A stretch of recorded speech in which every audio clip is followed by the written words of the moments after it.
Olá, sejam muito bem-vindos à nossa segunda videoaula de NR10. Hoje iremos falar um pouco sobre choque elétrico. Então, pessoal, como a gente está vendo aqui na tela, a gente vai começar aqui a parte de choque elétrico. Então, a gente precisa entender algumas características do choque elétrico para a gente poder trabalhar com segurança. Essas duas características são sob o ponto de vista da segurança do trabalho. A primeira característica, pessoal, é que ela é invisível, ou seja, ela não tem cheiro, ela não tem cor, ela não dá para se verificar sem que eu tenha um equipamento adequado. Seja eu um profissional que recém iniciou na área ou um profissional que já tem vários anos de área, eu não consigo verificar só olhando para um cabo se aquele cabo está energizado ou não. Para isso, eu preciso de equipamentos que façam isso para mim, entendeu? Um exemplo dele são esses detetores de tensões que nós temos aí na nossa rotina. Então, nós temos vários modelos de detetores de tensão que esses equipamentos vão garantir para mim que esse cabo esteja desenergizado, entendeu? Então, nós vemos aqui um modelo que vai no topo de uma vara de manobra. Nós temos um segundo modelo também aqui que vai numa vara de manobra. E nós temos aqui um detetor de baixa tensão, que é até 1000 volts, que fica no próprio bolso do eletricista. Então, esses são alguns exemplos de detectores de tensão que vão estar aí auxiliando a gente a estar verificando se aquele local está energizado ou não.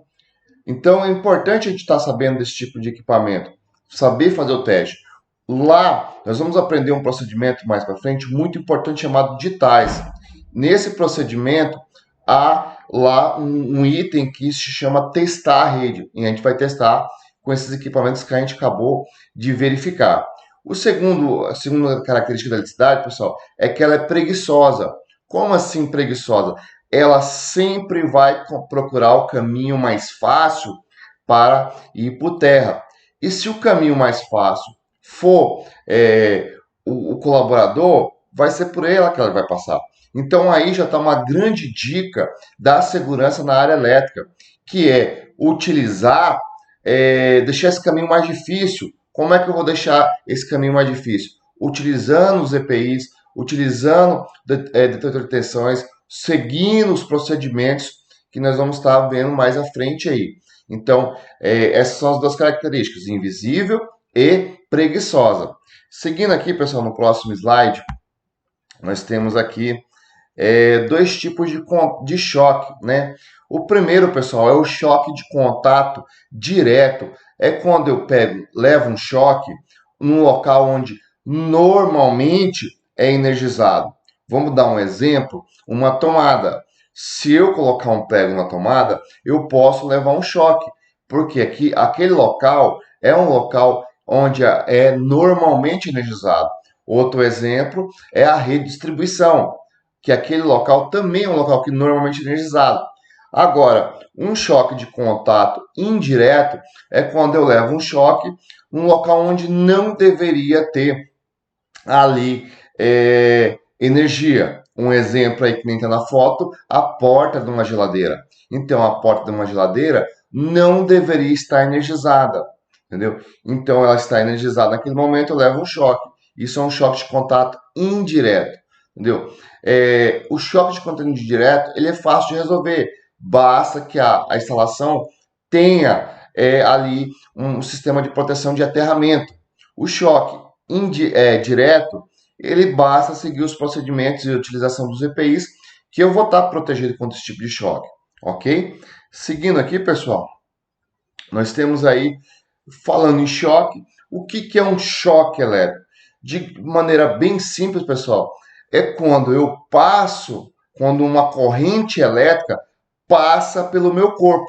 Então, a partir do momento que essa corrente está passando pelo meu corpo, ali eu tenho um choque elétrico. A palavra é passar, ou seja, eu tenho um ponto de entrada e um ponto de saída dessa corrente elétrica. Então, ela vai entrar por um ponto e sair por outro ponto. E toda vez que passa um choque elétrico por mim, eu vou ter alguns efeitos, entendeu? Vai danificar o meu organismo, entendeu? Ele pode lesar e danificar tecidos nervosos e cerebrais. Vou dar um exemplo aqui, pessoal. Os nossos nervos, eles são dessa forma aqui. Peraí, só um minuto, desculpa. Dessa forma aqui.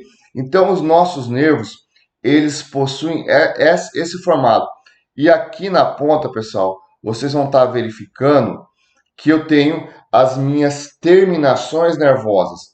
E normalmente as minhas terminações, elas ficam um pouco afastadas assim. E quando eu toco no meu dedo, por exemplo, eu toco em um objeto, essas terminações, elas acabam encostando e passando o sinal para o cérebro que ali está sendo encostado algum objeto naquele local.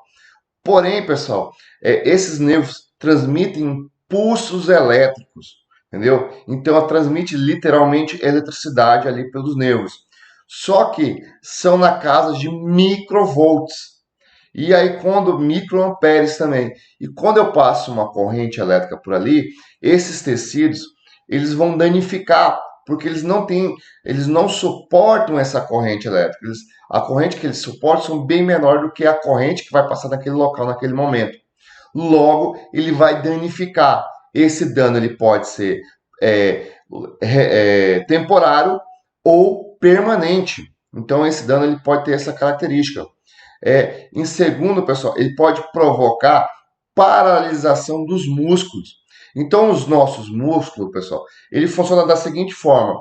O meu músculo aqui, ele recebe um estímulo elétrico do meu cérebro. E quando ele recebe o estímulo elétrico do meu cérebro, o músculo se contrai. Quando ele se contrai, eu faço o movimento.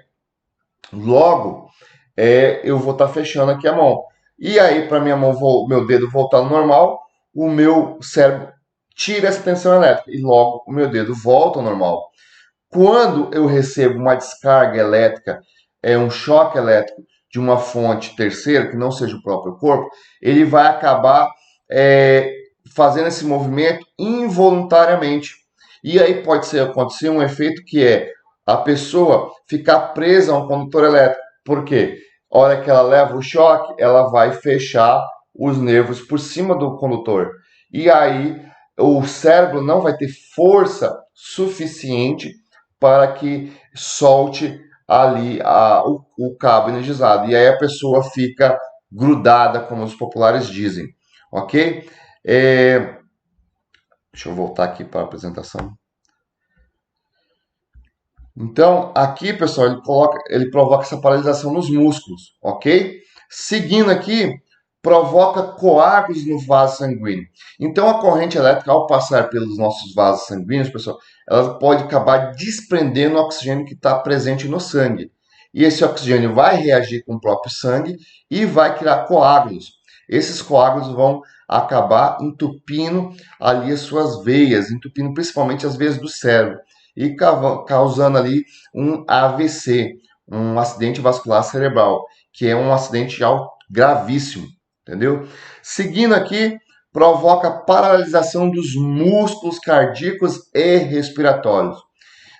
Pessoal, o nosso coração e o nosso diafragma, que é responsável pela respiração, eles são músculos. E como a corrente elétrica afeta os músculos, ele pode ocasionar a paralisação desses músculos. Logo, a pessoa pode vir a óbito por causa da parada cardíaca ou da parada respiratória ocasionada por esse choque elétrico. Em seguida aqui, pessoal, nós temos a fibrilação ventricular. O que é a fibrilação ventricular? Vamos observar essa imagem aqui. Essa imagem aqui.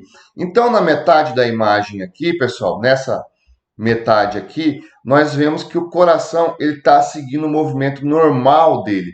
Esse é o movimento que o coração tem que fazer. E na segunda parte aqui, o coração não está funcionando corretamente. Isso é uma fibrilação ventricular.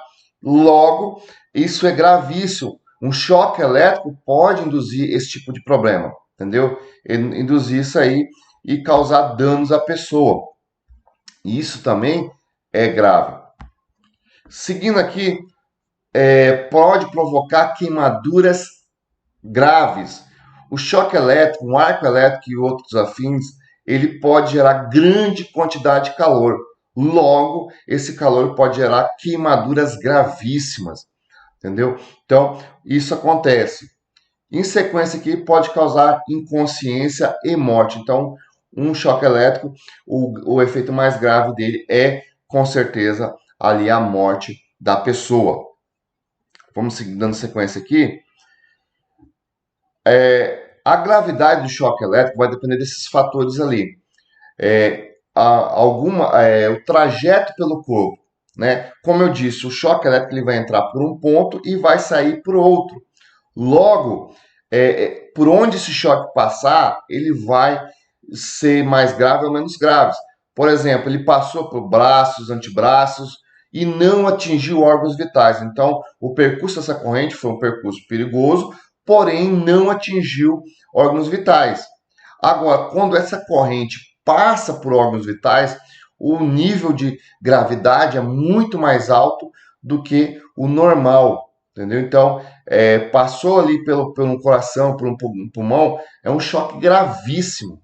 Então, quando levar um choque, tem que ficar observando por onde essa corrente saiu, por onde essa corrente elétrica saiu, ok? Seguindo aqui, o tipo de corrente. A corrente alternada é corrente contínua, entendeu? Então, a corrente alternada, ela tem uma tensão de segurança de 50 volts. Então, até 50 volts, eu consigo tocar em um condutor energizado e não levar choque, entendeu? Já a corrente contínua são 120 volts que eu consigo tocar e não levar um choque. Por exemplo, a bateria elétrica de um veículo são 12 volts, eu consigo pegar no polo positivo e no polo negativo sem nenhum dano à minha saúde, porque são 12 volts. Eu poderia pegar até 120 volts. A intensidade da corrente é importante. Quanto maior a corrente, maior é o risco para a saúde. Uma corrente de 10 a 100 microamperes já consegue causar efeitos em pessoas que já são sensíveis. Uma corrente de 10 miliamperes, a pessoa já não consegue mais soltar a mão, por exemplo. Uma corrente de 20 miliamperes pode já matar uma pessoa. 20 miliamperes, se a gente fosse fazer uma comparação, pessoal, é como se eu pegasse 1 quilo, 20 miliamperes seria 20 miligramas. Então, é uma quantidade bem pequena aí de carga. E ela já pode matar uma pessoa. Entendeu? Então, é perigoso. Porém, ela mata se passar pelo diafragma e durar mais que 3 minutos. 70 miliamperes, o nosso músculo mais resistente também já para, que é o coração. Com 70 miliamperes, o meu coração, o coração de vocês já vão parar com essa corrente elétrica. Então, uma corrente para matar um ser humano não precisa ser uma corrente alta, uma corrente que mal acende uma lâmpada LED, ela já mata uma pessoa. Não precisa ser uma corrente de um ar-condicionado, por exemplo, uma corrente de um chuveiro elétrico. Uma corrente pequena já vai estar causando ali grandes danos ali àquela pessoa. A duração do choque elétrico. Quanto mais tempo a pessoa ficar ali levando choque, maior é o dano ao corpo dela. Ok? A resistência do circuito. Por exemplo, se a pessoa está com o pé no chão de terra, no chão de concreto, um piso molhado, isso vai interferir também nesse tipo de situação. Quanto menor a resistência do circuito, mais corrente vai passar por aquele colaborador. Logo, o dano é maior. A frequência da corrente. Geralmente a gente tem a frequência de 60 Hz, que é o que nós temos na tomada. Mas em alguns locais específicos, onde tem fábricas e outros afins, nós temos outras frequências, através de inversores de frequências e outros equipamentos. E conforme, quanto menor a frequência, maior a gravidade. Seguindo aqui no último, as características físicas de um acidentado. Cada pessoa, cada indivíduo, ela tem uma resistência elétrica específica. Eu tenho a minha resistência. Se eu pegar um local, eu posso levar um choque maior ou menor que uma outra pessoa, porque ela tem uma resistência diferente à minha. Seguindo aqui, para a última parte, nós temos aqui essa tabelinha. Essa tabelinha ela é muito importante. Por quê? Ela fala o seguinte, basicamente, quanto tempo a pessoa vai ficar, se houver, quanto de chance que a pessoa tem de ser salva, se houver uma parada cardíaca ou uma parada respiratória, sendo causada por um choque ou sendo causada por um outro motivo adverso, não importa nesse caso. Aqui nós estamos falando de um choque elétrico. Então, se a pessoa for tirada da situação de risco e começar a fazer a massagem cardíaca em menos de um minuto, ela vai ter 95% de chance de ser salva. Se demorar 2 minutos, vão ser 90% de chance de ser salva. 3 minutos, 75% de ser salva. Então, o treinamento a gente estipula que o tempo ideal para salvar uma pessoa, tirar a pessoa do risco, é 3 minutos. Por quê? 3 minutos é um tempo muito bom. Ainda mais com as novas técnicas que está sendo adotada no nosso mercado de trabalho, onde o colaborador já está pré-pronto para um resgate. Entendeu? Ele já está com a linha de vida, já está com freio ABS, já está com o outro parceiro pronto para resgatar ele lá. Entendeu? É o último recurso que a gente quer fazer. Mas, se houver, já está lá. Assim como um airbag de um carro. A gente não quer utilizar um airbag do carro, mas se precisar, tá lá, pronto. Então é isso que vai ser o parceiro ali naquele momento. Então 3 minutos é o tempo ideal para você salvar o colega. Não quer dizer que outros tempos vai ser ruim. Quer dizer que a chance do colaborador sobreviver e sobreviver sem sequelas cerebrais são menores. Por exemplo, 4 minutos, o colaborador tem 50% de chance de voltar ali daquela parada cardíaca. 5 minutos, eu tenho 25% de chance daquele colaborador voltar da parada cardíaca. 6 minutos, eu tenho 1% de chance de salvar o colaborador. Entendeu? Porém, pessoal, todavia, cabe relembrar aos senhores que não é porque passou 2 minutos, 3 minutos, 4 minutos, ou seja, o tempo que for, vocês têm a obrigação de estarem resgatando esse colaborador, seguindo a lógica primordial. Primeiro a sua segurança, depois a tentativa de resgate. Entendeu? Então, primeiro vocês garantam que vocês não vão ser mais uma vítima, para que depois tentam fazer o resgate daquele colega de trabalho. Seguindo isso, pessoal, lembrando os senhores, cabe ressaltar também que os senhores têm todo o treinamento necessário para resgatar, e se os senhores não fizerem, vocês responderão criminalmente por omissão de socorro. Então, é muito importante que vocês saibam disso. E uma pergunta muito importante que deve estar passando pela cabeça de vocês é quanto tempo eu vou ficar fazendo a massagem cardíaca? A resposta é bem simples, há 3 possibilidades. Até o socorro chegar, ou até os senhores chegar no ponto de socorro, ou a vítima retornar à lucidez. São essas 3 possibilidades. Os senhores estão se formando em eletricistas e afins. Os senhores não têm a capacidade técnica para declarar a morte de um colaborador. Porém, vocês não podem a fazer. Seguindo assim, então, quem tem que fazer essa morte, declarar a morte, é um médico especializado. Ok? Terminamos assim a nossa aula de hoje. Não esqueçam que os exercícios vão estar aqui abaixo. Nós vamos estar enviando. E qualquer dúvida, nós vamos estar fazendo uma live em breve. Provavelmente vai estar aí no cronograma de vocês sobre a nossa live. Por favor, dúvidas, sugestões, encaminhe para nossos nossas redes sociais e